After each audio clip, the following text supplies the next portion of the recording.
আর কোনো উপায় না পেয়ে বৌমাকে মেনে নিলেন রচনা ব্যানার্জি।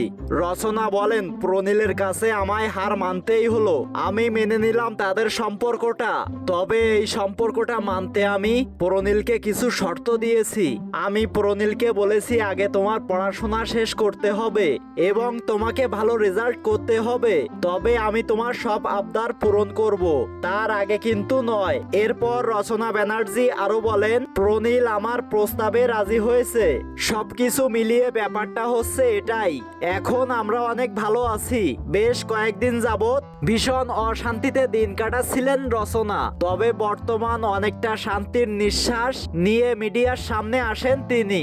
এই বিষয়টাকে কেন্দ্র করে রচনা ব্যানার্জিকে ভালো থাকতে দেখে কমেন্ট করেছেন অনেকেই। তার মধ্যে একজন লিখেছেন, দিদি দেখো তুমি তোমার ছেলের বৌমাকে পেলে আরো বেশি ভালো থাকবে। আরেকজন লিখেছেন, দেখেছো দিদি সবকিছু মেনে নেওয়ার মতো কতটা শান্তি রয়েছে।